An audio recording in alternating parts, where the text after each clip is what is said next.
Financial Freedom Show. Get that out of the way. My name is Rob Berger. And as always, if you guys can give me a thumbs up, I was slamming down my dinner right before I went live. It was a big debate. A big dilemma. Do I finish the dinner and be a couple of minutes late? Do I start the live stream while I'm still eating? There was touch and go there for a minute. I got to be honest with you. All right. No thumbs up yet. Not yet. Maybe you can't even hear me. Hopefully you can. We're going to get started. Got the thumbs up. Thanks, Phil. Thanks, Sean. So, as you saw from the title of the show, I got an interesting question. Well, all your questions are interesting. But this one, it really caught my attention. Let's see. I got to find it now. And I'll read it to you. Of course, as soon as I try to find it, I can't. I know where it is. I've got it. This may not look like a professional show, but trust me. Ish. Here we go. We're getting warmer. All right, here's the question. From a viewer named Don. He said, I know you're getting a lot of questions about buying bond funds recently, and I've heard you say you haven't sold your bond funds. That's true.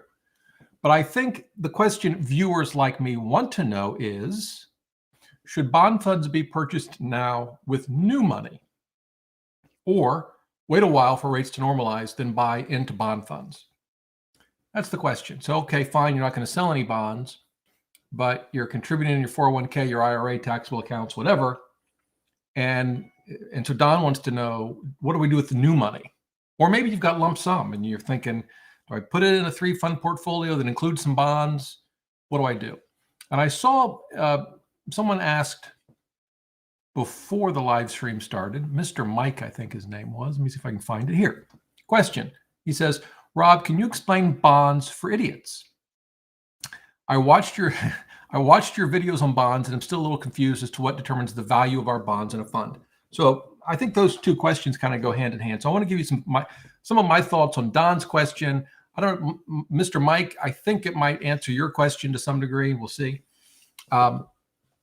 So let's kind of start with Mr. Mike's question, and that'll sort of segue into Don's question. So if you think about just any bond, you buy, let's imagine you go to Treasury Direct, which is the government's website. You can buy directly from the U.S. government. You buy a 10-year bond that's paying 3%.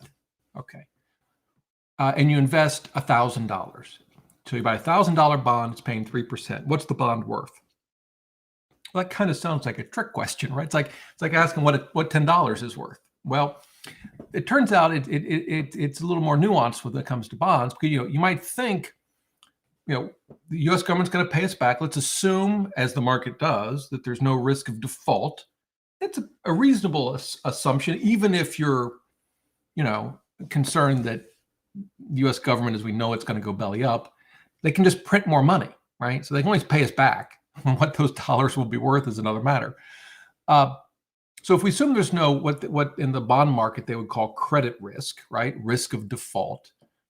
Then you'd think, well, it's a $1,000 bond. You're going to get 3% interest for 10 years, and then you get your $1,000. It's worth $1,000. So you want to sell it, it's worth $1,000. Well, it turns out that that's not correct, actually. That the value of that bond, if you were to go sell it on the open market, you might get more or less than $1,000 for it. Well, why is that? Well, it depends on what the prevailing interest rate is on similar bonds when you try to sell it. So imagine you day one, you buy your $1,000 bond, and you turn around and want to sell it right away.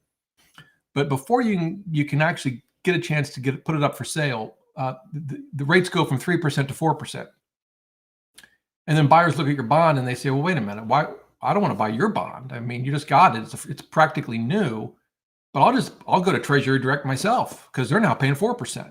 So why in the world would I invest $1,000 at 3% by buying your bond? I'll get a fresh one from Treasury Direct and get 4%. So in order for you to sell that $1,000 bond that's only paying 3%, what do you have to do? You have to discount it. You got to lower the price to get someone to buy it. Otherwise, they'll just go to Treasury Direct themselves and get a 4% bond. And of course, the reverse is true as well. If you buy the bond and immediately rates fall, and now a day later it's 2%, well, now you're in the catbird seat, which I never really understood exactly what that expression means, but apparently it's a good place to be. So, you can sell your bond at a premium. You can charge more than $1,000 because you can offer higher interest, in this case 3%, than what someone could go out on their own and get. The other nuance I'll say about bonds is that, let's imagine you've got your 3% bond, 10-year bond, and rates don't change. They never change. And you might think, okay, well, then that means the bond is worth $1,000, the whole time. I mean, I could sell it any time in that 10-year period, I'd get $1,000. No, I'm sorry, it's not how it works. I know. You're like, wait a minute, Rob, that doesn't make any sense. Well, remember, interest rates normally go up as the duration or the maturity, those are two different things, but whatever, gets longer, right? So a interest rate on a T-bill, a U.S. bond that matures in under a year, typically lower, and then 2-year bond interest rates a little higher, 10-year, 30-year, they get higher. Well, so let's imagine your 10-year bond at 3%. Let's just assume a 2-year bond is at 1.5, right?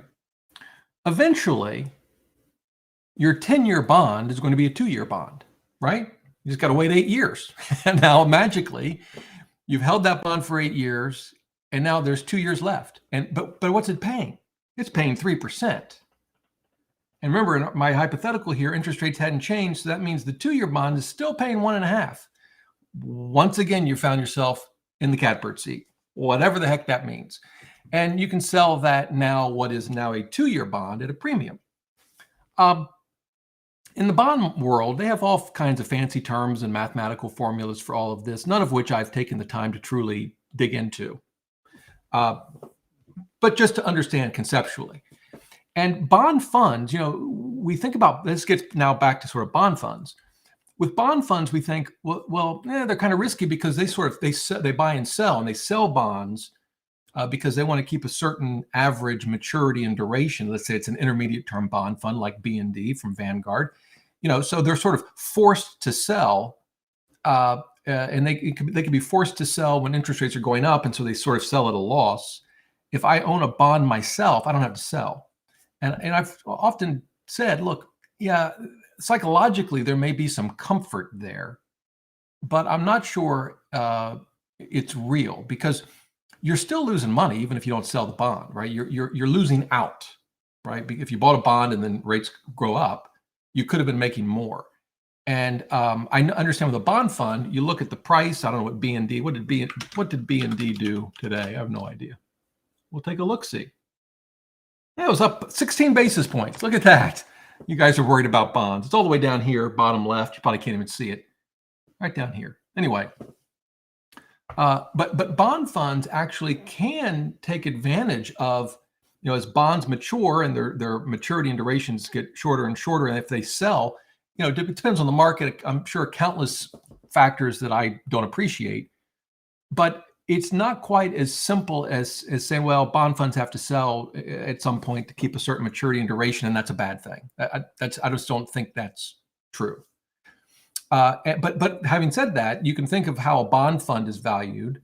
It's not much different than kind of valuing a single bond. It's just that they have 10,000 bonds to deal with, and depending on the fund, many of their bonds are not publicly traded. They actually have to pay a service to value the bonds, which is something I didn't really appreciate until recently. But I don't know, Mr. Mike, I hope that kind of generally explains it. Now, getting to Don's question, I think before I would, before you decide I'm going to hold off on buying bonds, or think about it this way, I'm going to hold off rebalancing, whatever your plan to rebalance is. Because in a way, what Don's question is in a way, he's saying is, can I stop rebalancing, right? Because if if you start investing all of your whatever, your 401k money just in stocks because you're afraid of bonds, what's that going to do? Well, it depends on what the market does, but it could slowly begin to skew your asset allocation. It's really what it's doing. Again, it'll depend on the market and how much money you already have invested versus how much you're contributing. But I personally am not a fan of that approach. And there are a couple, 3 or 4 things I would suggest you consider before you make your own decision. And then I have one suggestion of something you might do that I think could help all investors, not just with bonds. So first, the things to consider. The first is the argument against bonds, among others right now, is that the Fed's going to raise interest rates, right? They've already raised interest rates. They've told us they're going to raise interest rates again. We're looking at what, 50 basis points several times this year. And so won't that hurt bonds? Well, not at all clear. If you think about it, the market already knows they're going to do that. The stock market knows that. The bond market knows that. Wall Street knows it. The economists know it. The professors know it. You and I know it. So to some degree, it's been factored into the markets already. Now, again, they could surprise us, raise rates more, maybe not raise rates as much. Anything's possible. But the market's kind of already expecting, I think, several 50 basis point increases this year. So it's kind of baked into the market. That's the first thing, at least to consider. The second thing is that, the Fed doesn't raise the rate on the 10-year bond, right? The 10-year Treasury, the 2-year Treasury. They control a rate that's used for overnight lending among banks. Now, it's significant for us in that it can directly affect the prime rate, which can affect credit card interest rates and home equity line of credits, and so it's not that it's not significant, but it doesn't necessarily mean, and in fact, it doesn't mean that the 10-year will go up the same amount, or that the 2-year will go up, or that some corporate bond rate will go up. In fact, let's look and see what the 10-year is right now. 10-year Treasury yield. I'm going to go to the Fed's website. Here we go.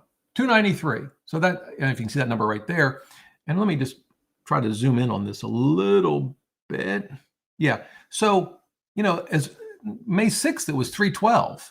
And then it dropped all, after I'm trying to remember what day the Fed announced the increase, but it was after that. I mean, it got down to 284. So it actually dropped. I mean, and now it's gone back up to 293.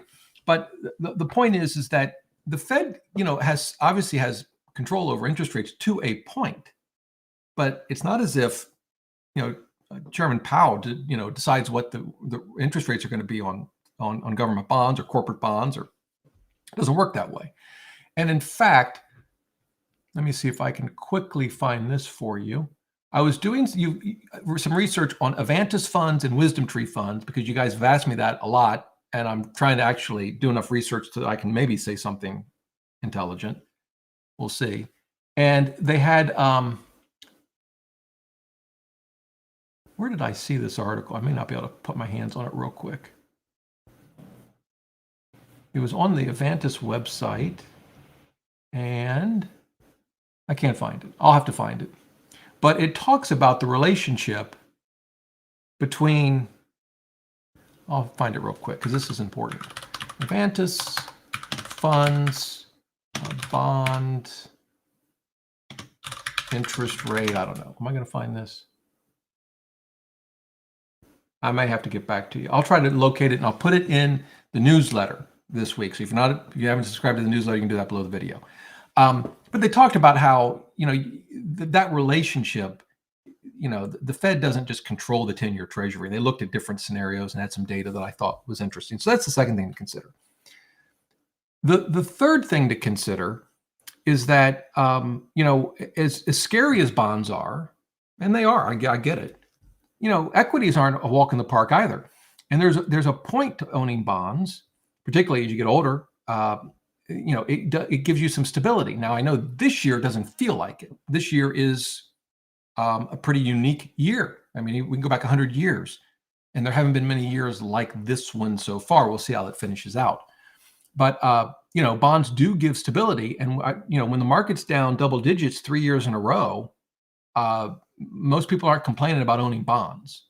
Again, I know that they've been down this year and along with equities. And so we have, at least in the relatively short term, we haven't gotten the diversity benefits of bonds. But I'm not sure how relevant that is. Longer term, we do. We just do. The fourth thing I would mention, I think maybe the most important, and then we'll get to one suggestion I have for you, and then I'll get to your questions. Imagine, so right now, 10-year Treasury is 2.9. We could imagine, well, what if we snap our fingers 6 months from now, it's 6%? Oh, and this would be my question for Don. Now do we get back into bonds? Like with that, like, you want to, if we're going to wait, we've got to decide when we're going to get back in, right? What's the magic number? That's the tricky part. And even if we said, okay, we're going to pick 6%, and let's assume 6 months from now, it's at 6%. You're still going to feel uncomfortable getting into bonds. And you say, no, I won't. 6%, that's not bad. I'll take that. I mean, beats the 4% rule. Here's the problem. In order for us to get from where we are now to that 6% number, a lot of things have to happen, right? Inflation's got to continue along the way it is. Of course, we know the Fed's going to raise rates. Maybe they have to raise them even more. A lot of uncertainty in the market, but particularly inflation has got to be continue to be strong. And so what's going to happen when we get 6%? You're gonna have the same question you have now. Are rates going up? Should I get into bonds now? Look at inflation. And the Fed could keep raising rates. So, it could even get worse. And I just know that from experience. That's why, and I've mentioned this in the past, I had a 6-month CD in 1982 paying 16%. And the reason we didn't go with a 5-year is we were scared to death interest rates were going to go higher. Everyone was. We didn't know when it was going to end.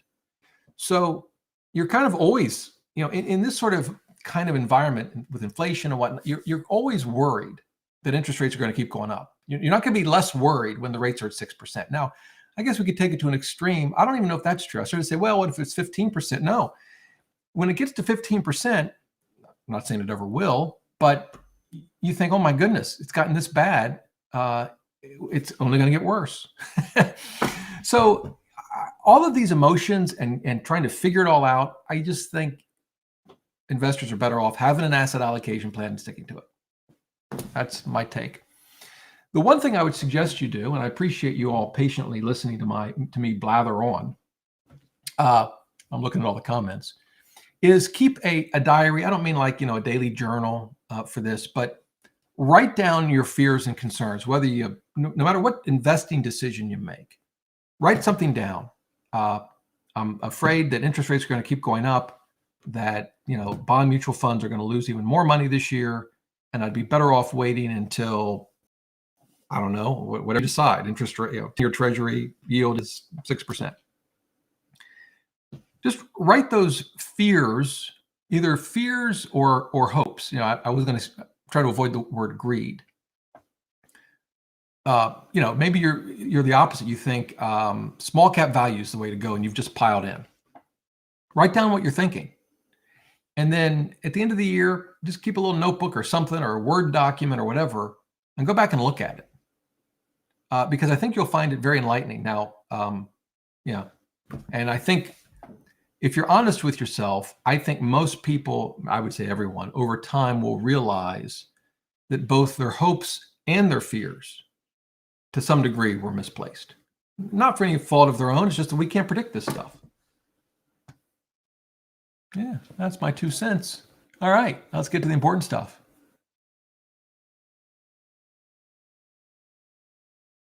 So Greg says, when it's time to withdraw RMDs and you have multiple accounts, and then it stops. So my understanding, I'm not old enough for RMDs. New viewers are probably shocked by that fact, but it's true. You can take them, you have to, all your traditional accounts, 401ks, IRAs, you have to factor them all in, but I'm pretty sure you can take whatever the RMD calculation is. I'm pretty sure you can just take from one if you want to. I don't know if that was your question. We got cut off. All right. Colty says, if rates for IBonds adjust just slightly higher than inflation, your money today will purchase you about the same amount of goods as in the future. Then what is the point. Yeah, I mean, so what's the point of IBonds? Well, right now, that's one way to look at it. You're absolutely right. Inflation's 8.5%. The IBond is 9.6, whatever, and that's just for 6 months. Of course, if inflation continues to go up significantly, IBond rates will go up. But if inflation moderates, it drops back down to 6%. Kind of hard to believe I just described that as inflation moderating, but whatever. Then rates will come back down when they reset in November. And again, I don't see bonds, including IBonds, as for most people being a significant part of your portfolio. It's just, in my view, and there are always exceptions, but most of your portfolio should be equities. But for the bond portfolio, at least right now, for the bond portion, you really can't beat IBonds. I mean, yes, I get your point in comparing the yield, the interest rate to inflation. At the same time, though, another way to look at it is to say, where else can you get a risk-free investment right now that's paying 9.6%? I don't know of any. So, but yeah, I'm not going to change my asset allocation to put more money into IBonds, which I couldn't anyway because of the limits.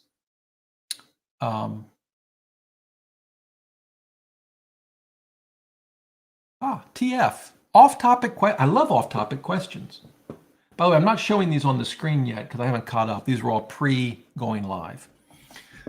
Curious your thoughts. Early 30s, always wanted to go to law school, but have been supporting my wife through her career in schooling. Too late for me to go? Nah, no, not at all. I mean, in law, I went to Boston University.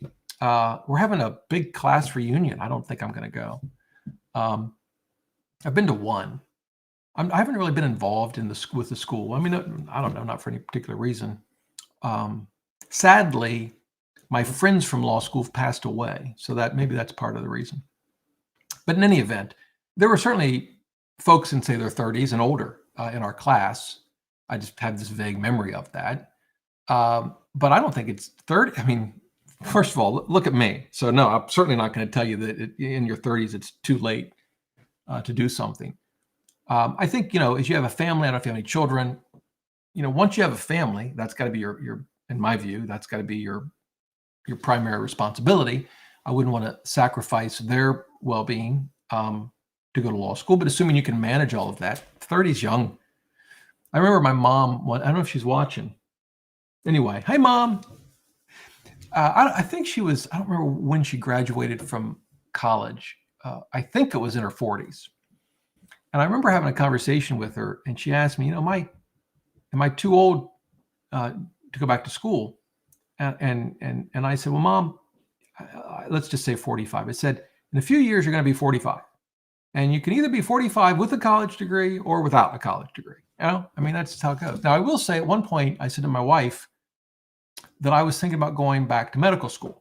Or not back to, but I'd gotten my law degree. Now I decided to go to medical school, and she told me I could do that with my second wife. So I've not been in medical school. Brian says, seems like a dramatic drop in the NAV price. NAV is net asset value. Price of bond funds is slowing down. Curious your thoughts. I haven't really focused on it, but if that's true, you have a couple of things, really. I mean, we had that high run up of inflation, and it's kind of now, at least for a month or two, it's been at its current peak. I guess it dropped a little bit. And, the market sort of digested the current state of the world. So unless we see inflation spike again, hopefully we will get some more stability. It doesn't surprise me that would happen. I haven't actually looked at the numbers. But, it's not as if, at least at the moment, our last inflation reading actually, I think, came down a bit, not much, 8.5 to 8.3. And some of the core inflation numbers still look scary. So who knows what will happen? Eventually, too, you have yield that helps, although it's different than, I won't get into all that. So, I'm still not, it'll be interesting to see. I should do a little journal entry. I'll be interested to see where bonds end up for the year. There's still part of me that thinks they could end up okay. Now, okay may still be a loss. I'm looking up the total bond market now, the Vanguard's fund. So what's its NAV? 76 bucks. I don't know. Let's see here. If I go here, I've got B&D in my stock app. So yeah, it started at 84. It's now at 76. And as you pointed out, it's, it was on its way down. And then, kind of along with maybe the latest inflation reading, it's bumped up a little bit. And also the 10-year Treasury, remember, has come down a bit too. Which is just, I've just used the 10-year Treasury as just sort of a placeholder for interest rates. It's obviously not the only interest rate, but we'll see what the rest of the year holds. It'll be exciting, I think. You guys might not think it's very exciting. Okay, Thorin. I'm a new investor, started when I started my first post-college job, and I have a 30 to 40-year time horizon. Before retirement, I do not currently have any bonds in my portfolio, but I originally planned to add them as I approached retirement. When the stock market started to crash, I wasn't bothered by it. Okay. Let's see. Downturns. However, I was extremely upset by the recent bond market crash because it seemed like way too big of a drop in regards to the reward of expected returns. I get you. While I had nothing invested in bonds, it still shook me up knowing that I plan to invest in bonds in the future because, in my opinion, the recent crash shows the risk and reward out of balance. Well, so you have to understand, let me see if I can pull something up for you. You have to recognize that what's happened in bonds this year is really of historic proportions. This isn't just hey, every 3-4 years, this happens. This is like once in a 40-year period, okay? So let me just, of course, I'm going to show you this, and then maybe it won't actually show you what I think it will, but I think it will. We'll see. So let's look at just, and again, intermediate term Treasury bonds, 100% portfolio.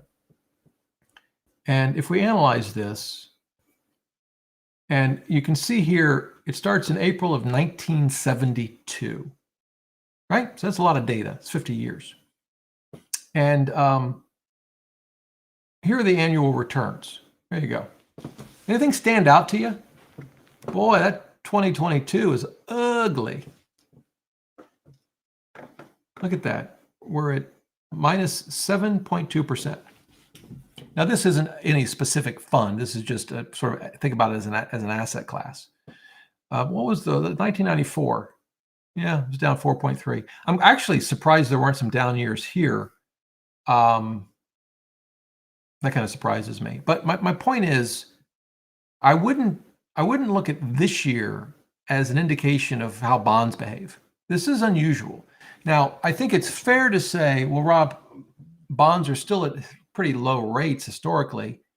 And as we go up, we're going to have more of this. Yeah, we could. I don't know if it's going to be quick over long periods of time. If rates will slowly go back up to where they were in 1982.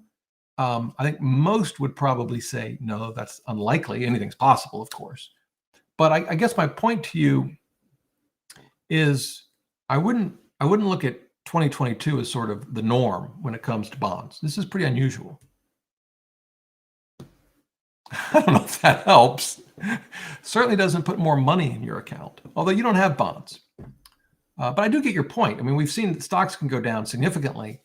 The reality, though, is particularly if you're a new investor, you really haven't experienced a bad stock market. I mean, I understand it's down this year. We had the scare with COVID in 2020. Yeah, but you haven't really experienced exactly how quickly the stock market can take money out of your account, or at least reduce its value. Huh. Josh says, Rob, you are a financial genius. All right. I like it. Not sure I believe it, but I like it. I made a mistake, bought $40,000 of FXNAX. We'll look at what that is in a minute. In a taxable account, it's down $3,000. Okay. What is your opinion? Sell and buy VTEAX. It's a muni fund. Take the tax loss. Okay. I don't know. Let's look. FXNAX. I know that's a Fidelity fund. Okay, that's just the U.S. bond index. I'll show you here. Just, this is like B&D, right? In fact, it probably tracks the Bloomberg U.S. aggregate I'm guessing, fund or index. I'm just looking at duration. Yeah. All right. So that's that fund. And which one are you considering buying? VTEAX. So it's just a tax exempt fund. Okay. Well, some things to consider. So, these are different kinds of funds with different risk profiles, right? So this is a municipal bond fund, right? That's why it's tax exempt. Oops, I keep clicking the people.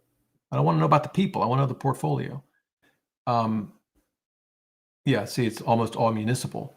And so they have a different risk profile. The other fund we just looked at is a mix of U.S. government, investment grade corporate, and some mortgage-backed securities. So it's not that munis are better or worse. I got this question in an email today.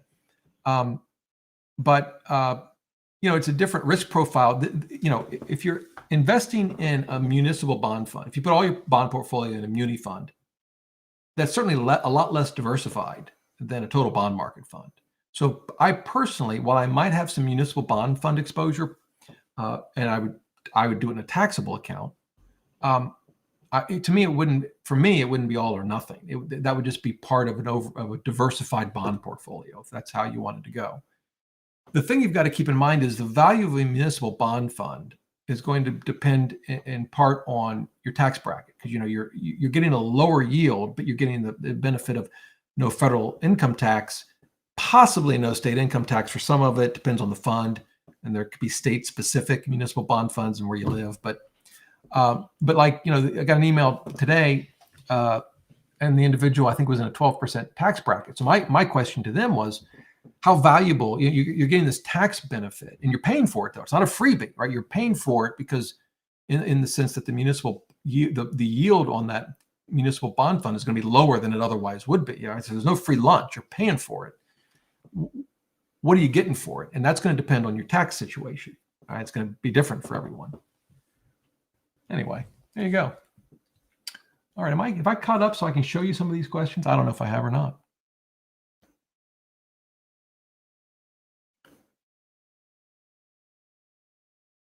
Jeffrey says, please ponder investing for an irrevocable, not irrevocable, credit shelter trust, where income beneficiary is unlikely to get a distribution from principal, but there are young residual beneficiaries. I don't think I understand most of the words as you've put them in that order. I don't know what an irrevocable credit shelter trust is. I mean, I'm a lawyer. I don't know. What's it called? I forget the name of it now. I started to type it in. Irrevocable credit shelter trust. It's a thing, apparently. All right, I'll check it out. I'm not going to spend the time now to try to dive through that, Jeffrey, but I will look at it. I can't promise I'll have anything intelligent to say about it. Kyle and Emily, welcome back. I'm trying to remember names. I'm pretty sure Kyle and Emily have watched the show before. Maybe I'm just hopeful. I think so. Would you ever, I get nervous when people start a question like that. Would you ever be worried about having too much in an HSA? I guess theoretically I might, yeah. Because HSAs are not really great to leave to loved ones as an inheritance. There's no inherited HSA like there is an inherited IRA, so they're going to get taxed on it. There may be some exceptions. I don't know if they have time to use it for, you want to dive into the rules, but I do know that they're not great for an inheritance. So, you can't, obviously you could die young and not need it, but I don't think we don't generally plan for that. You're not going to really know, I think in most cases, exactly what your health needs are going to be and your costs. You can look at studies. I was looking at a study earlier today. It's a big number, hundreds of thousands of dollars if you live to be whatever, 85, 90.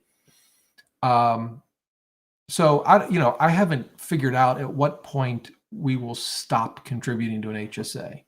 We're not. I do know we're not there yet. I'll maybe do some research on that, but I think it would certainly be a six-figure number, right? I mean, if you're married, I mean, a married couple's, by all the studies, are easily going to spend low six figures in healthcare, if not more. Again, those are averages based on studies, and you and I, we're not studies, so who knows what will actually happen in our lives, but trying to figure out as best we can. So I can tell you I'm a long way from having that kind of HSA. So, but yeah, I think in theory you could.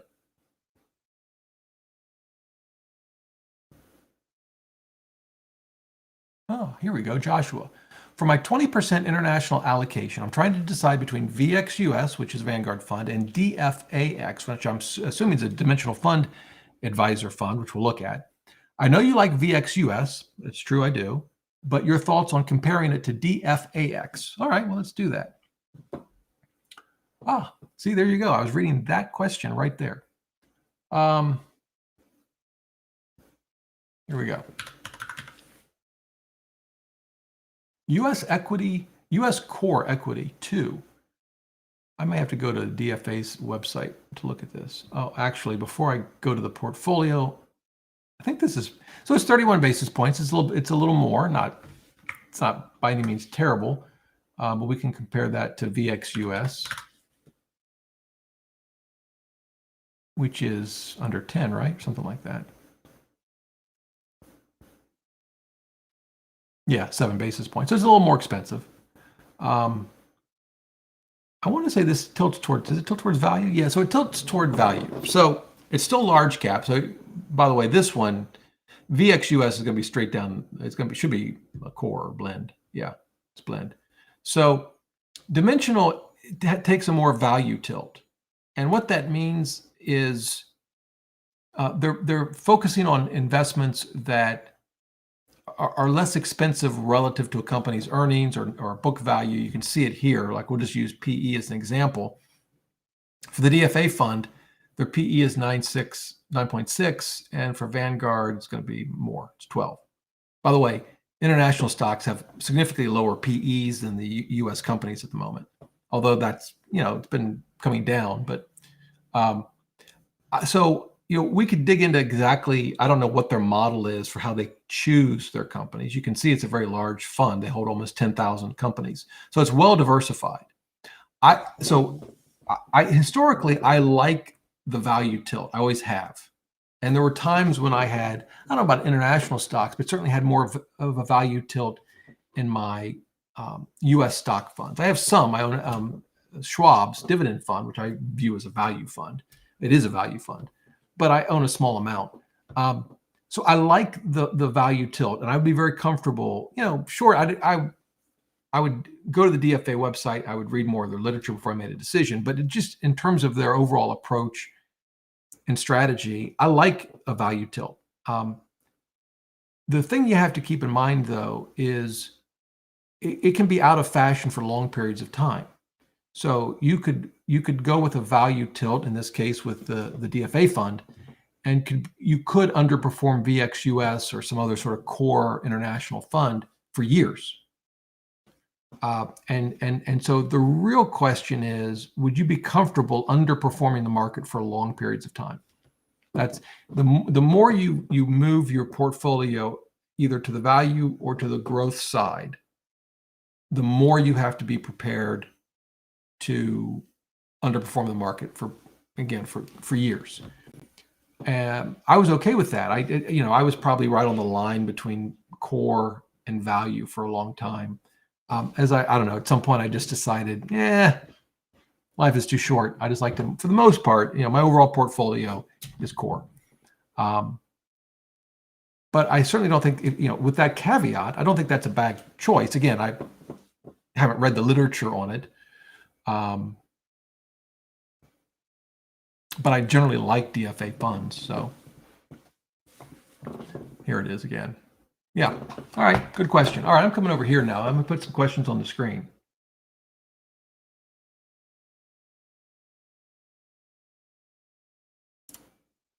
Here's a good question from Dan. At some point in time, wouldn't bond fund managers buy newly issued bonds and therefore improve the total return of the fund? So is not holding bonds okay over the long term? you're absolutely right. I'd put a slightly different spin on it. They may not. They may buy new issue. They may not. They may buy it from the secondary market. I don't actually know the answer to that. But either way, it'd be fine, right? If they're selling 2-year bonds so they can buy 7 years, and prices have gone down, so they sell that 2-year bond at a price that's lower than what they could have gotten for it, say, last year. Well, guess what? They're buying the 7-year bond at a lower price too. And it's yielding more, which is the same thing as kind of saying the price is lower. And so eventually the higher yields will fill in the hole created from selling bonds at a loss. And there's actually mathematical formulas that can calculate how long it will take to fill that hole. But as a general rule, if you're in let's say an intermediate term bond fund, and it's got a duration of 7 years, and you're looking out more than 7 years, to me, you want to you want your investment horizon to be longer than the duration of the bond fund generally. Now, you may be taking small amounts out relative to your overall portfolio, for example, to live on. But if you said I need the money in 2 years, I'm going to buy 30-year bonds, that would make me nervous. But generally, Dan, yeah, I mean, the higher yields will eventually make up for the shorter term losses that bond funds incur.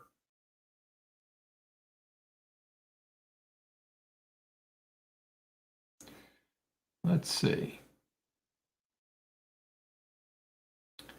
Tony wants to know if I ever monitor the VIX and use it as a buy signal.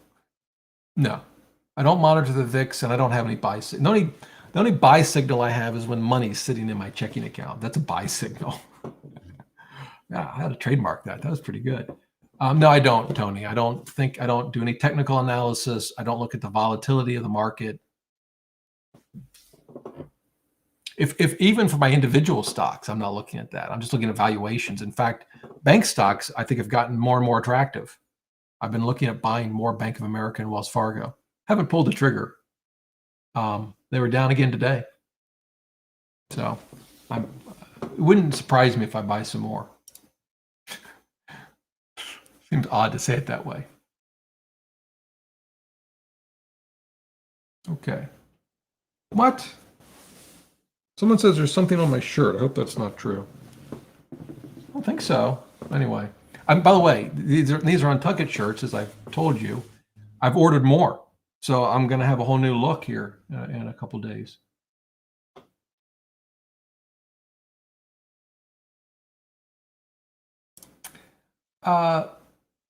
With more and more new interest coming into the market, do you think at some point the market might be oversaturated to where everything is so overvalued it's not even worth investing? No, I just don't think the market works that way.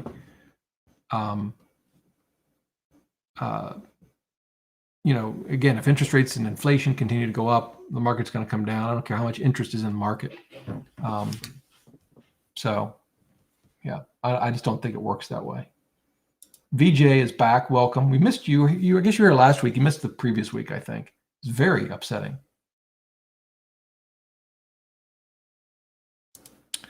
Well, index investing with Cole. Welcome. If bonds were paying 12%, I would say, why bother investing in stocks? I hear you.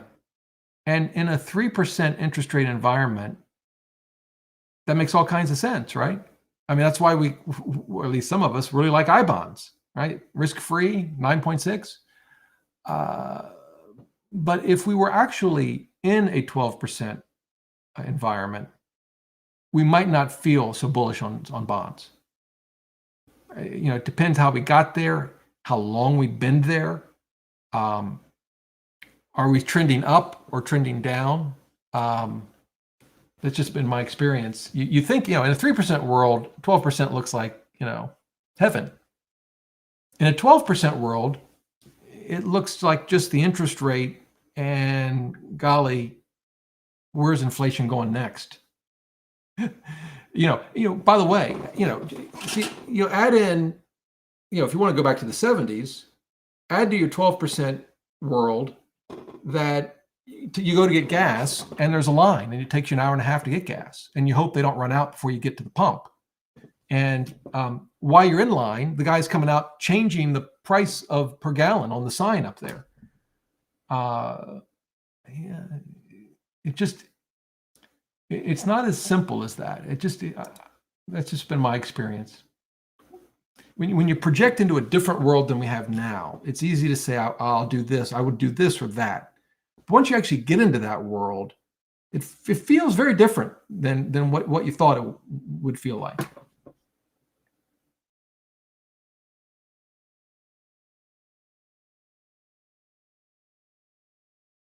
That reminds me, I wanted to show you an article before I go to this next question.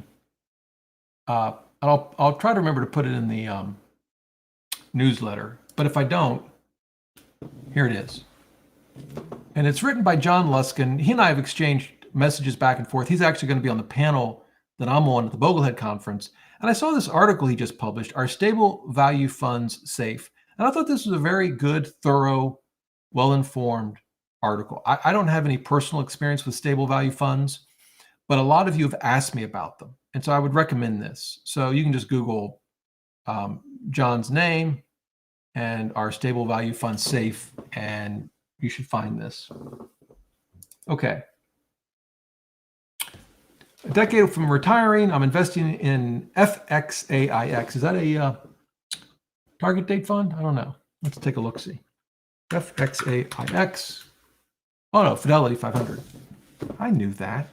Okay, Roth and taxable brokerage. Okay, I have 10% of bonds in a 403B. I think American companies will, I don't know what that means. I think there might have been a typo. But the question is, would you add VBR? Well, so VBR is small cap value. It's this fund right here. And again, it kind of goes back to the answer on VXUS versus DFAX, if I've got the tickers correct. I like small cap value a lot. And for a long time, I had all of my small cap in small cap value. I don't now. I have some of it in core. Historically, small cap value has done extremely well. Whether it will do just as well or better than the market as a whole over the next 10 to 20 years, I don't know. I do know that it can underperform significantly. Again, just like, let me show you an example. Let's actually test this. I say it can underperform for periods of time. So we'll look at VBR. We'll look at, I'll put 100 in. We'll look at SPY, which is just an S&P 500. And then I want to look at QQQ for just a second, because that's growth, right? Now it's large cap. But and so this goes back to 2005. So you can see, so for the last 17 years, small cap value has underperformed the S&P 500, which is significantly underperformed the QQQ. And of course, we've been in a growth mode. Growth is stocks and tech and large cap have been the winners of the day, at least until this year. Now, if we look at specific years, you can see obviously QQQ is taking it on the chin this year. You'd rather be in small cap value. What the future holds, I don't know. But my point is, you've got to be prepared to, underperform for long periods of time. Now, I understand you're not suggesting you put all of your equities in VBR. And so, what I tended to do is put 10% of my equities or 10% of my portfolio in small cap value back in the day. Again, now it's 10%, but some of that's in core. And so, I think it's a perfectly reasonable approach. You just have to be aware of, what you could be up against. Yes, I'm in the basement permanently. You can see the shelves are now empty. I got some chess books over here. By the way, I have no real idea why I put these coins here. I told you they're not particularly valuable. This set here you can get on eBay for $13. This one would cost a couple dollars. I'm probably going to put books back there and books on my shelf. See, if I were a real marketer, I'd have my book, Retire Before Mom and Dad, like plastered everywhere. I don't even think I I think my wife has a copy. I don't think I have. I don't think I have a copy of my own book in my house. Well, so this is an interesting question, LT. How much is a safe withdrawal rate in a down year? So that's a good question. I think two thoughts come to mind. First of all, Bill Bengen, 1994 paper, 4% rule. I was thinking about that paper, and I think if you ask most people, what was the big takeaway? What was the big aha from that paper? They would say, well, the 4% rule. You can start with 4% in year one, adjust it for inflation every year thereafter, and should last you at least 30 years. I don't think that was the big takeaway. I think the big takeaway from his paper was that in assessing whether a portfolio will achieve will be successful in retirement, meaning you don't run out of money, you have to factor in sequence of returns and sequence of inflation. You can't just use averages. That was really the takeaway from the paper, I think, or the academic takeaway. I don't know. That was the big contribution that he made to the literature of retirement planning. And so part of the reason I think that is that the 4% rule, as he's pointed out in later papers, depends on a lot of factors. What your asset allocation is a big one. Your fees. If you're paying an investment advisor 1%, he didn't assume a 1% fee. One way to think about the fee, if you're paying someone to manage your investments, is to put it in your budget, right? So if you've got $1 million and you're paying someone 1%, it's 10,000. It's 10,000 a year. That has to go. That's part of your budget. You won't write a check and send it in. It won't hit your credit card. They'll take it out of your account. I think usually how it's done. But he wasn't assuming fees. So there's a lot of sort of moving parts to that. Having said all of that, LT, one sort of rule of thumb you might think about is to calculate whatever withdrawal rate you would normally take, whether it's a formula based on the 4% rule, or maybe it's just, you've got a budget and here it is. I normally take out this much. And then calculate what percentage of your portfolio that withdrawal is, and don't let it exceed 6%. Now, is that a guarantee that everything will be fine and you'll never? No, it's not. But that's sort of a guardrail. You can think of guardrails where I'm going to go ahead and calculate my withdrawal rate however I normally do it. But then I'm going to, before I take the money out, step back and say, okay, am I driving off a cliff or not? Am I hitting a guardrail? And what are the guardrails? Well, on the upside, one of the suggested guardrails is don't take out more than 6% of your portfolio. Now, I haven't back tested that, but Michael Kitces is the one in a paper alluded to that idea.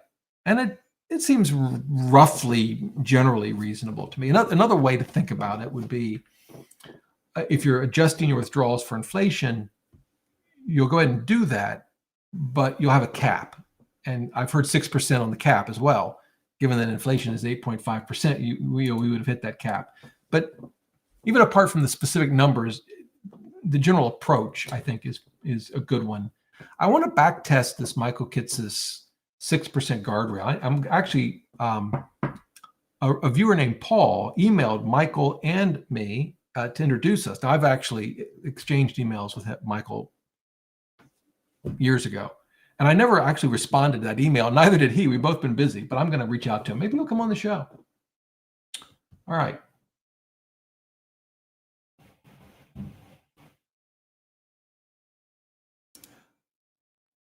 Kim, have you thought about selling your individual stocks and keeping things really simple? I have many, many times. And instead, I might buy more bank stocks. The problem with doing that is the tax hit. My taxable gains are significant. So I would pay a lot of taxes. Now, if bank stocks keep coming down, it'll be interesting because I'm still in a gain for both of mine. But they've taken a big hit. So, could I decide to get out of those stocks and simplify that way, it's always a possibility. The hard part, though, about saying, boy, I wish I'd have never invested in individual stocks, is that they've done very well for me. So I guess it's a good problem to have. Mainly Apple. I mean, Berkshire's been fine. Also, have you thought about getting into oil stocks? Yeah, not really. Yeah, I just don't think that that's my kind of company to own. And by the way, this is not an ESG. This is not an environmental concern. I mean, I'm concerned about those things, but that's not why I would probably avoid oil stocks. I think, their performance depends on the company, but obviously just can depend significantly on the price of oil. Again, it depends on the company. And I just don't feel like I have my finger on the pulse of that. And there could be wild swings, and it just doesn't interest me. And there's plenty of good industries out there to invest in. So oil stocks, I know they're sort of big right now. Price of oil's gone up, but it's just not been something that I've focused on. Have I ever owned? I may have owned Chevron a long time ago, but I could be wrong about that.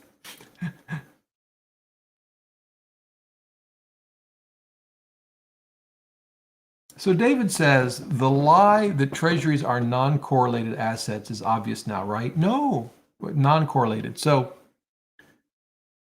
the idea is, if you ever seen Elaine Bennis dance, let's see if I can pull this up. Let's see if I can go to YouTube. It's got to be on YouTube somewhere, right? Let's see what we got. Grammarly Business. Hang on. AI-powered writing assistant. I got to get rid of the. Hey guys, want to make a toast? Here it is. Here's to those who's dancing. There we go. So that's how you want your portfolio to behave. All your different asset classes. You want them to dance like Elaine Bennis, right? Not like Fred Astaire and Ginger Rogers. And for those of you who are too young to know who they were, I guess you can Google it. So you want to dance like Elaine Bennis. And right now, unfortunately, stocks and bonds are not dancing like Elaine Bennis. They're dancing like Fred Astaire and Ginger Rogers. But the thing is that you want your assets, you want the diversity over long periods of time. In short periods of time, it's quite possible that diversity, will fail. And you'll see all the articles, about it. But the fact that two asset classes that normally behave differently have, for 5 months, both gone down, it just doesn't concern me. I mean, it's happened a few times in the last 100 years. I don't think that does anything to the notion that bonds can diversify a portfolio, in my opinion. Do you get the whole Elaine Bennis thing, or is that just weird? I don't know. I like watching her dance. It's just funny. All right.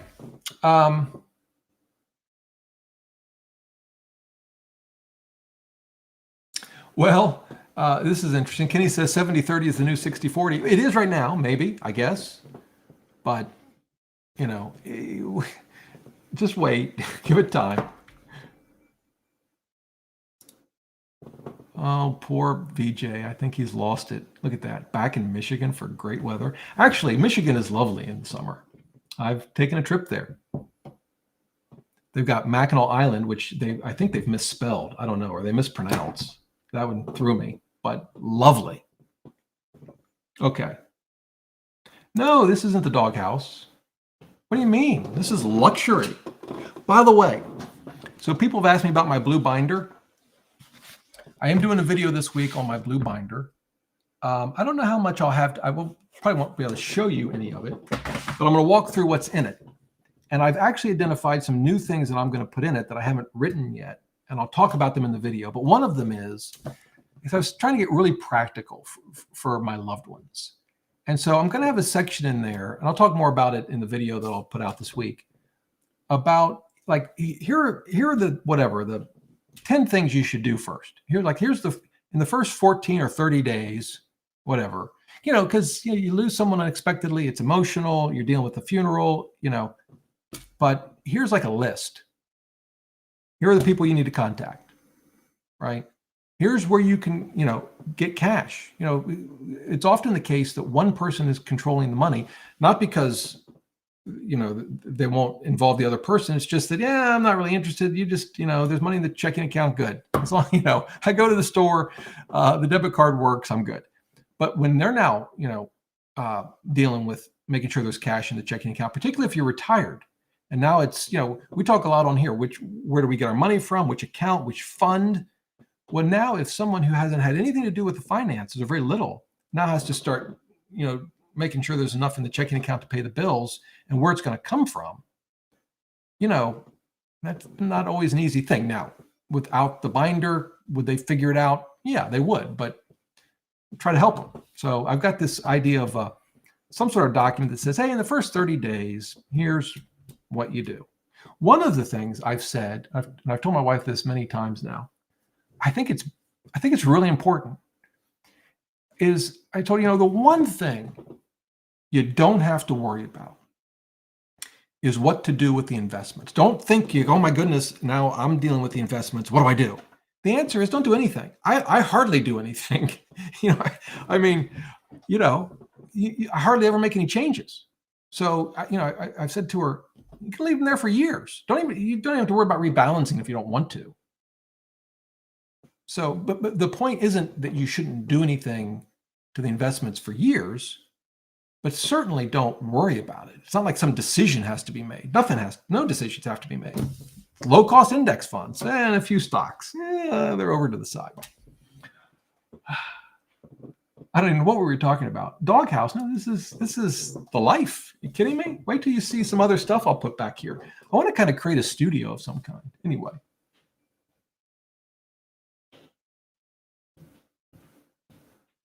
All right.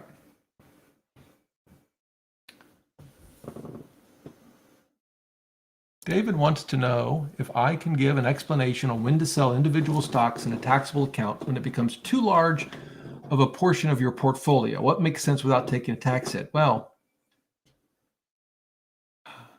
I guess there are a couple of questions for you. Are we talking about your equity exposure is too large overall, or your exposure to individual stocks?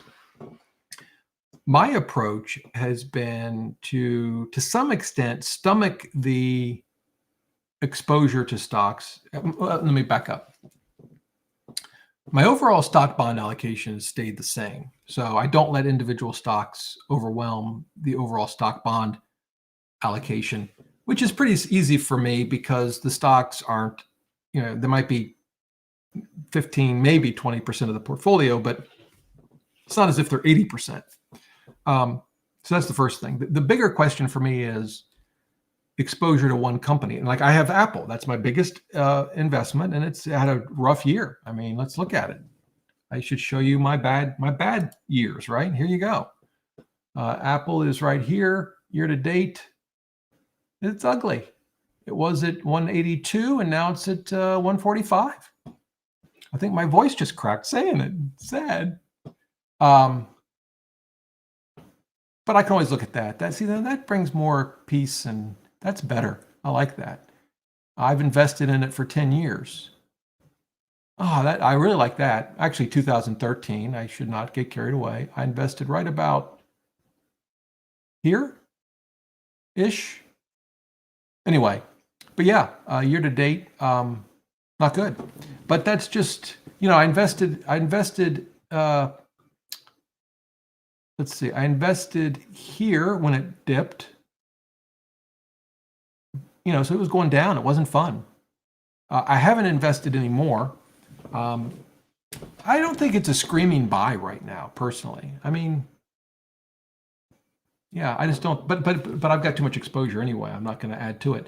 But what I was going to say is we do use it to give money to charity. So we can donate appreciated stock, right? And we get a tax deduction. We don't have to recognize the gain. If that's not what you want to do, and you've got, you want to go ahead and sell some, the problem is unless you're in a 0% capital gains tax bracket, you're likely in a 15%. I mean, if you're a big spender, you're in the 20%. But there's often not much you can do unless you have losses, of course, to offset. And maybe this year you do. So that would be one option. If you have losses, you can maybe take some tax loss harvesting, put that money in a different kind of investment so you avoid the wash sale. And then you've got your losses you can use and figure out what that would allow you to sell of your stock that year and not pay any capital gains taxes. That's one option. But that may not be available to you. And you may just be hitting the 15% capital gains bracket plus whatever you've got at state level. And I don't know of any good way, short of what we, tax loss harvesting, but if you don't have that, of avoiding it. So then it's a question of, what's your exposure and are you comfortable with it or not? And then paying the tax bill. I know Mr. Wonderful, Kevin O'Leary, I enjoy listening to him. I don't agree with everything he says. Not that really means anything, but I think he says he never has exposed more than 5% of any individual company. I don't really have a hard and fast rule like that. It's hard for me to sell a company I think is a good company just because it's over 5%. I could at some point get too uncomfortable with it. I don't know what number that would be, but I don't know if that was helpful. And I don't know where I am. Okay.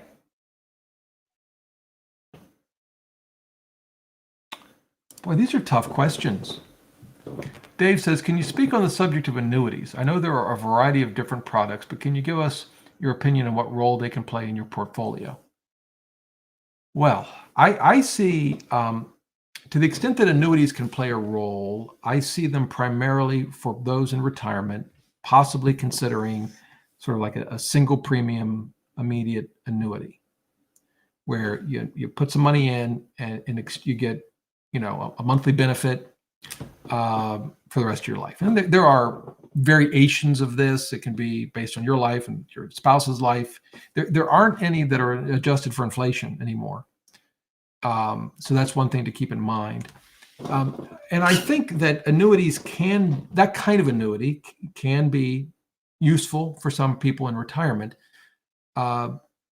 particularly if, you are very concerned about market volatility, and you want one strategy is to say, well, I want to annuitize enough so that along with, say, Social Security, maybe a pension if you get it, I can cover my required living expenses, and it's just going to give me peace of mind.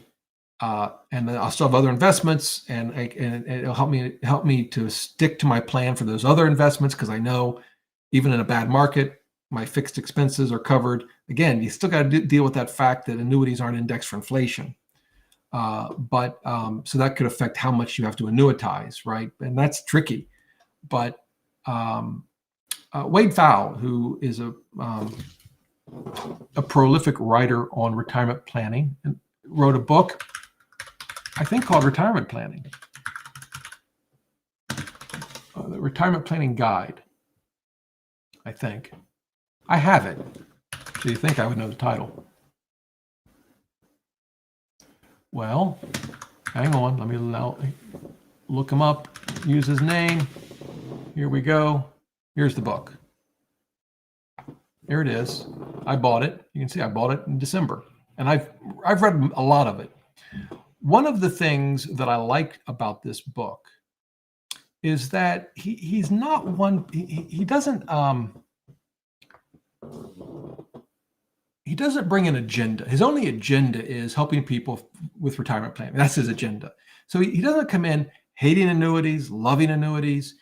He's not, and this is a good thing, not a fan of complicated, expensive annuities.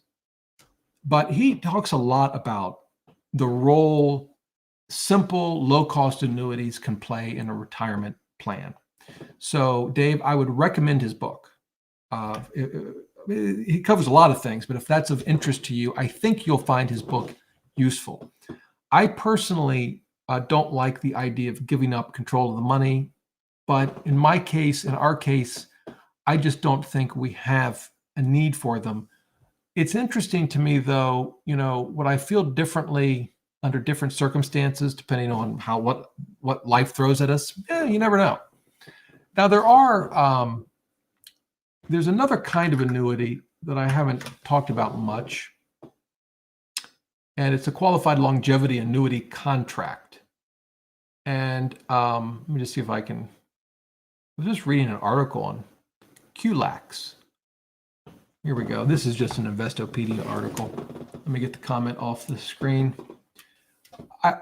The idea is you can almost think of this as an insurance contract to insure you against the risk that you live a really long time. I think there's a lot of limitations for these. But you can buy these inside a retirement plan. But like one of the big limitations is how much you can see the limitations here. But I'll just mention this to you as something you could research further if it makes sense. All right.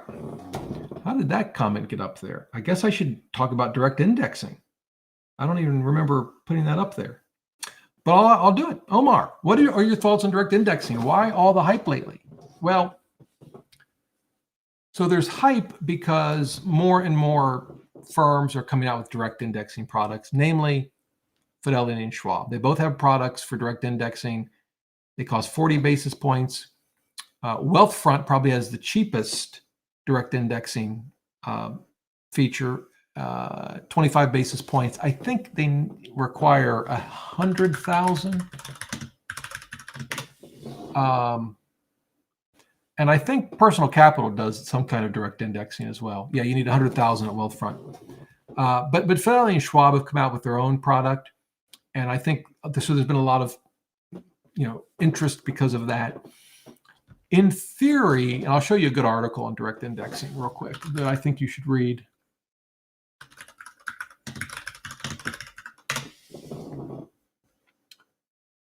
If I can find it.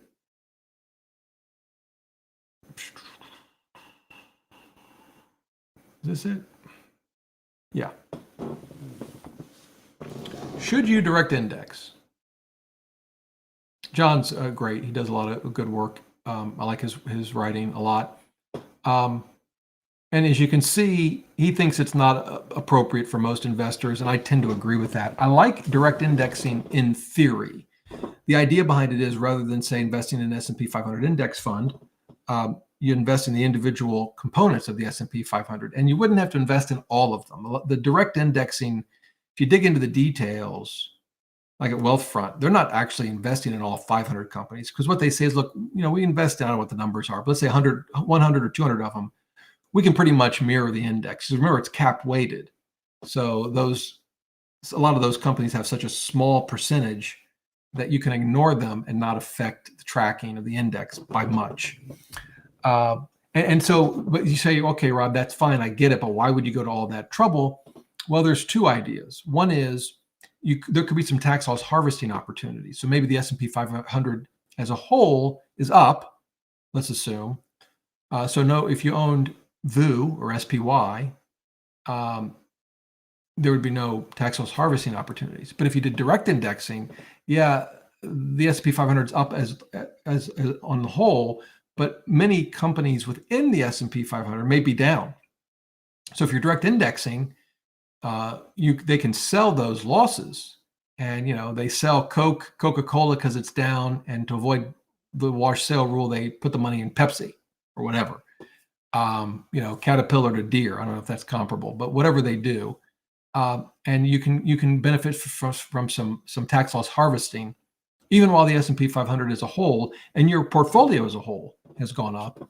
The other potential benefit would be you could sort of split the S&P 500 and say the high dividend payers, the value stocks, I'll put in retirement accounts, and the growth stocks, the low dividend payers, I'll keep in taxable. I'm pretty sure Personal Capital does that. I don't know if Fidelity, Schwab, and Wealthfront get into that complexity. But I'm just not convinced at the end of the day that long-term you're going to benefit enough to justify the increased costs. I haven't done a deep dive on the studies though, but I recommend John's paper. But that's direct indexing. That's sort of the theory. I don't do it. I don't think it's necessarily like a bad thing. Certainly the concept, I think, is perfectly fine. All right. I concur with Steve. I never tell people to hit the like button in a YouTube video. Hit the like button. I don't know. Does it help? I guess it does. It's better than the thumbs down. Okay. I'm totally lost with the comments now. Marty, enjoying your 2 cents. Thank you. So, Vinyl, you can have RMDs at any age through inherited accounts. That is true. I have an inherited IRA and I have an RMD. It's a small one. And the rules on that have changed. So I've basically got a stretch IRA, I guess. You know, I'm doing RMDs for the rest of my life. Under the new rules, you've got to have it all out of there in 10 years. That's for, for an inherited IRA. If you're a spouse, you can bring the money into your own IRA and sort of treat it as your own. And there are actually other situations where you can do that, where you're not forced to take it all out in 10 years, like if you're disabled. There's minor children exceptions, but anyway. All right. This is a great question. Fabiano, welcome back. Because I'm starting at a late age, should I go super aggressive or is that gambling? Well, I think the big question, a couple questions. First of all, what does super aggressive mean? You know, does it mean 100%, stock index funds for a while? Or does it mean Bitcoin? I'm guessing it probably doesn't mean Bitcoin. Or does it mean, some triple leveraged, ETF? So there's degrees to getting aggressive. The thing I would say, you probably know from my perspective, depends on your age, how long when you'll start to need the money. I would be comfortable getting aggressive to a point with asset allocation, but you got to remember, it only works if you stick to it during the really ugly times, and you just have to recognize there are going to be really ugly times. That's just life. There will be really ugly times, and the ugly times. It's just like, this is a perfect example. It's not just that the market's down, right? It's that we've got this war going on in Russia. We've got inflation at 8.5 or 8.3%. We don't know where it's headed. We got the Fed raising rates. We got federal deficit and debt. There's always other things going on that add to, the fear. So the real question is, assuming what you mean by super aggressive isn't, Bitcoin, which would be gambling in my view, but maybe it's just a pretty, maybe you've got 90% stocks, or maybe 100%. Maybe you've got some in small cap value. You've got that kind of thing. One, you have to recognize when you tilt your portfolio, it may or may not work out for you, but you've got to remember that you're going to have to live through some really ugly times. And if you sell during those ugly times, it definitely won't work. Jeff, congratulations. Nice. I liked Boston University. I was there in law school. It's a lot different than undergrad. I don't know if you're an undergrad or not, but I enjoyed it. I liked law school. I'm different, to be honest. All right.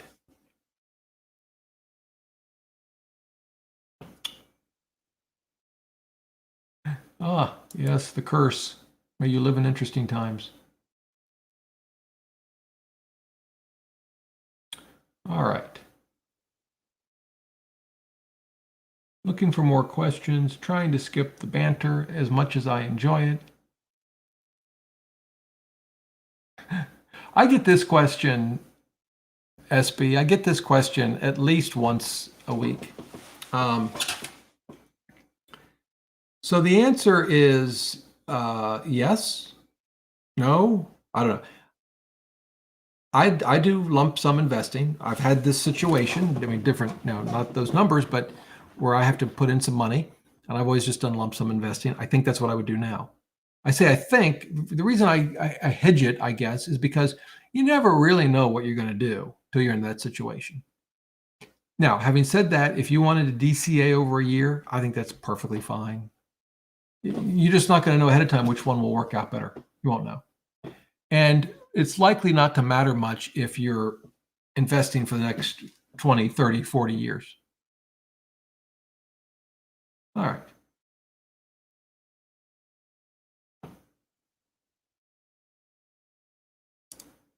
Well, it's a great question. Here's the, so the question is this: since 72, interest rates have generally dropped. And I think it's 82, but I get your point. Supporting the positive bond yields you showed. Now, with rates rising, why would we think bonds may do okay? Well, if we imagine that over the next 40 years, interest rates slowly creep back up to where they were in 82, then overall, bonds won't do well. They'll certainly have good years, just like they had bad years in the last 40 years. They weren't all good years in the last 40 years. But you're right. That won't be generally a good time for bonds, and probably won't be a good time for stocks, by the way, right? For the same reason, right?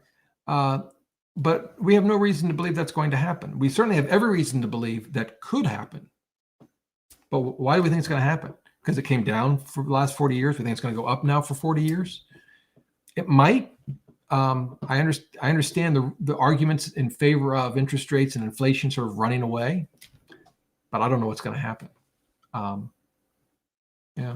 And by the way, if you're concerned about that and you're still on bond exposure, you just go short term, right? Treasury, a Treasury bill fund, or maybe a short term, like, the Vanguard short-term Treasuries is like a 2-year duration. But you could do like Schwab has a, let's look it up. Schwab has a T-bill fund. Vanguard might as well, but Schwab T-bill ETF. What's it called? SCHO. There it is.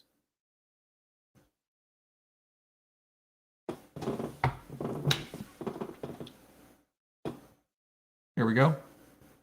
It's 4 basis points, cheap.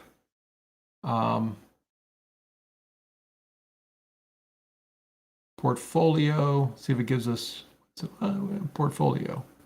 Here yield is 2.5. It's pretty good, actually. I don't like their website, or at least not for this show. So let me go over to Morningstar and pull it up. Here we go. So the yield is really 2.5. Huh. Oh, this is short-term Treasury. This is not the one I want, is it? No, this is just like Vanguard's. They have a, why did I bring up the T-bill? They have a T-bill one.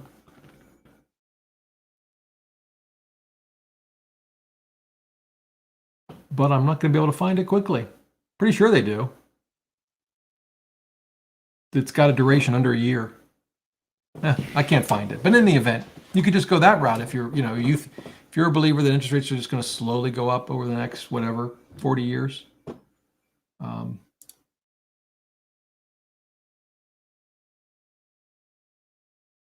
right. So, yeah, Phil's distinguishing between 401ks. Well, Roth doesn't have, in a 401k it does, but you would never keep it there, right? You'd roll it over to an IRA. So yeah, they may be considered separate. I don't, that could be right. I'm not disagreeing with that. And it's true, Roth IRAs are not subject to it. Yeah, but Roth 401ks oddly are, but you just roll it over to, I think most people would just roll it over to a Roth IRA. Okay. We're coming to the end of the show. Let me see what else we've got. A lot of bond questions. I get it. I mean, I hear you. Maybe I'll wish I would have sold all my bonds.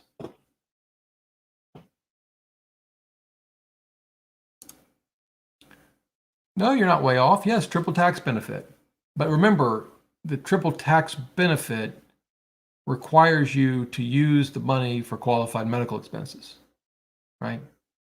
That's the third, right? They go in tax-free, they grow tax-free, you use them for qualified medical expenses or tax-free, which is why to the earlier question, I don't know if your comment, Fabiano, is related, but it's why you don't want to, in theory, you don't want to save more in an HSA than you'll actually need to use for medical expenses. I should have mentioned this earlier. One of the ways I'm dealing with that, so the risk of over saving in an HSA, is I'm keeping all of our medical receipts over like $100 or something. And so you imagine 10, 20 years from now, if we think we've oversaved, or 30 years from now, we're still on this rock, I can cash out a lot of the HSA with the receipts I've saved up over those years. So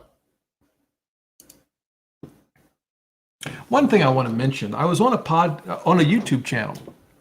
I was interviewed, and I want to show you this. I meant to, let's see. So, see if I can find the video. Saturday, March 17th. And here it is. With Betterment, So, it doesn't matter why you started. this isn't it. Here we go. There we are. 64. So he wanted to talk. He reached out to me because of an article I wrote on IBonds, or maybe he saw the video. And so we had a nice discussion about IBonds for the most part. But his channel focuses, at least in part, on precious metals. And one of the comments, and there were some comments to the video, and I encourage you to watch that if it's interesting to you, and check out his channel. But one of the comments was, since 2000, gold has outperformed the S&P 500. And I want to show you this.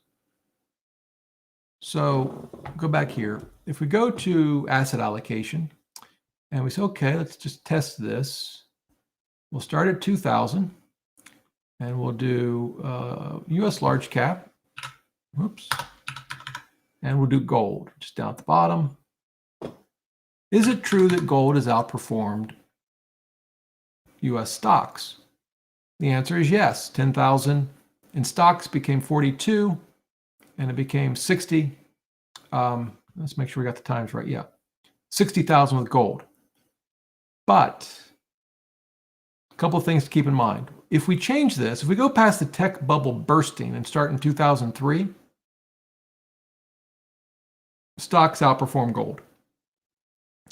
Did you see that? I know I'm kind of moving through this fast. If we say, okay, well, let's go the other way. 1997. I don't know the answer to this. Yeah. So if we start in 1997, stocks really crush gold. So my point is, when you hear that gold has beat stocks since 2000, that's not very meaningful, I don't think. Yes, you can find periods of time if you pick the right years where gold has outperformed stocks, but long term, gold does not outperform stocks. The other thing is, if we go back to 2000, so let's look at that again. Remember, gold beats stocks. What if we, instead of doing a lump sum, we start with $100 and we contribute a fixed amount a month, I don't know, $250. Adjust it for inflation, fine, monthly. Now, I don't know what the actual answer will be, but my guess is it won't be quite as good. I mean, gold may still beat it, but not like this. I don't think. We'll see. And no, actually, let's see. Yeah, gold didn't beat it at all, right? Stocks went to almost 300,000, gold 208. And the reason is because, your dollar cost averaging. So you were buying during the tech bubble, you were buying during the Great Recession.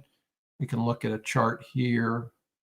That's portfolio growth. You're buying, even when your portfolio gets crushed, and when it gets crushed here, but you're buying at lower rates. So whenever, you're looking at historical performance of something, change the starting years around and see if that makes a big difference. Go from lump sum to monthly investment. Does that make a big difference? And it often can, as you see. Having said that, there was an interesting comment to the video. A woman, I don't know where she was from, but she said in her country, I think she'd moved to the US, but she was from somewhere. Their economy had been devastated, and generational income had been wiped out. And as a result, they had a very different attitude towards gold. They saw gold as a source of security. And I don't discount that at all. I get that. Just like people coming out of the Great Depression had a very different view of thrift and money generally. That if you didn't live through that, obviously I didn't. I know I'm not that old. You have a different attitude. So, if someone says to me, I've got 5% in gold or whatever, you're going to get no grief from me, even though I don't have any. Maybe I should. Maybe I should put a little in gold, but it's just not my thing. I don't know. All right. It's 8:30. Any off-topic questions? It's like I've missed so many here. I'm going to go all the way to the bottom.